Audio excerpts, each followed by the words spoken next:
beneath the sky so wide and blue. In the quiet morning of Wedwiel Refugee Settlement in northern South Sudan, a storm has already begun to rage. Not just wind, but uncertainty, fear and survival. A heavy silence hangs over the camp as whispers of USAID aid suspension turn into an urgent conversation. This isn't just another news story. It's a threat of the little stability they have managed to build. Families are scared. Mothers like Fatuma are left wondering how long their children can go without essentials. She fled the conflict hoping for peace, safety, and future for her children. هل سمعت خبر إيقاف الدعم الأمريكي لجنوب السودان؟ نعم سمعت الكلام ده والله بجد. ماذا خطر في بالك؟ والله يعني بالنسبة لي أنا يعني كلاجئة يعني الخبر كان بالنسبة لي خبر صادم جدا ما عجبني بجد ودخل فيني يعني عامل نفسي ما كان حلو ما أنا برأيي يعني التأثير النفسي ده كان في كل الناس الموجودين في المعسكر.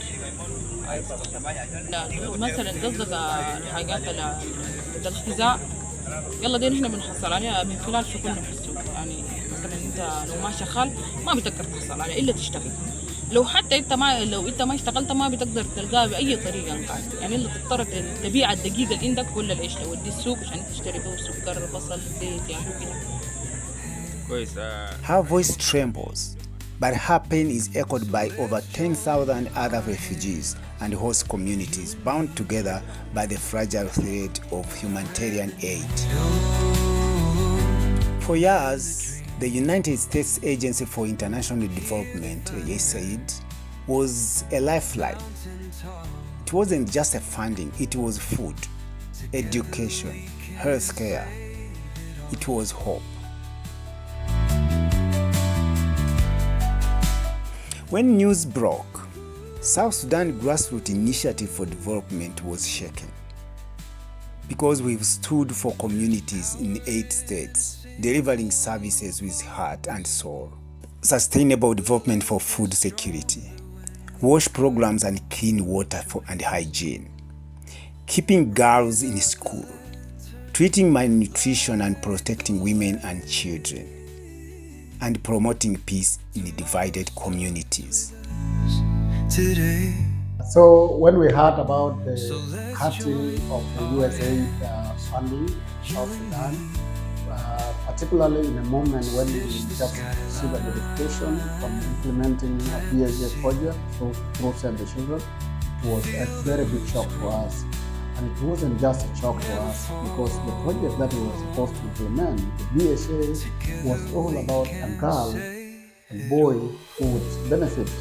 So it was shocking to us and we were so worried about the future of a girl who would have benefited from this particular project, the BSA. The girl who will miss her classes, a boy who will miss her classes also, a girl who will go to bed without food, a lactating mother who will miss the required medical care. So this is what it was at that particular moment.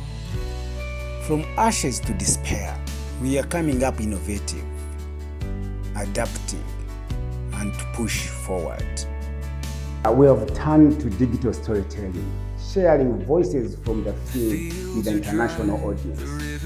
We are going ahead with engaging communities, both local and international, just to forge new partnerships.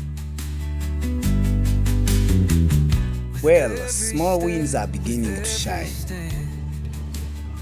In Rumbek East, a moderate grant from Global Giving helped SSGID to respond from devastating floods, supporting over 200 displaced women and youth. In Juba, 100 girls stayed in school, thanks for the community-driven support and global giving. Because every little bit counts. Every effort changes a life. South Sudan stands at a crossroad.